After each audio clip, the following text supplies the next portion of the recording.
All right, we begin this hour with new developments out of Mar-A-Lago. The judge handling the classified documents case says he may not order the release of any portion of the Justice Department's affidavit after all. He made those remarks in a new written order this morning. Just last week, the judge gave the DOJ a deadline of this Thursday to suggest what it thinks could be unsealed for the sake of public interest. Now, that mandate still stands, but the judge says he's concerned about jeopardizing the investigation and those who are involved. Former President Trump has denied any wrongdoing.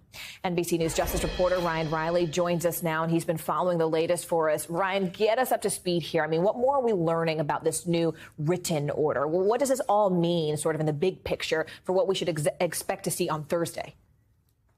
Sure. So I think the judge is sort of setting expectations for what could come out of this. He's giving the Justice Department an opportunity to propose potential redactions. But what DOJ has said is that the redactions would be so extreme, there'd be so many black marks all over that paper that it would essentially render the document meaningless. And the judge said that he's open to that interpretation, but that it shouldn't be on DOJ to make that decision. Of course, the judge knows what's underlying the documents. And one of the most interesting things I found in this latest written order is him reconfirming the fact that there was probable cause, that he found that there was probable cause to search Mar-A-Lago because there was probable cause that there was evidence of crimes there.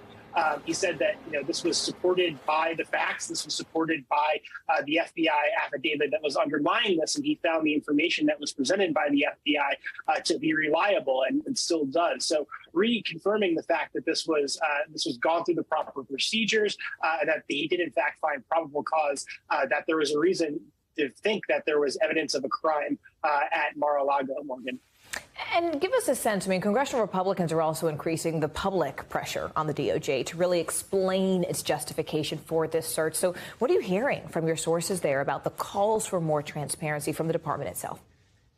Yeah, I mean, so DOJ normally operates sort of through the court system. They don't typically come out and have these public political battles. They try to stay a step removed from politics. So it's an unusual sort of position that they're in because of the sort of megaphone that the former president has. And when you have all the information essentially coming from one side, they need to be able to come back and be able to, respond to this in some capacity. But it's a little bit of an odd position for them to be in. I think we saw with Merrick Garland's press conference that as long as they stay within the bounds of the rules and the law and go through the proper court procedure, they can push back a little bit here because they believe that this was a proper search. They went through the proper proceedings here. In fact, they tried to head off the search in the first place by trying to get these documents through less intrusive means. They first went through a subpoena and went and visited with the former president and at his compound in Mar-A-Lago before they actually went through with executing this search warrant. So they're pretty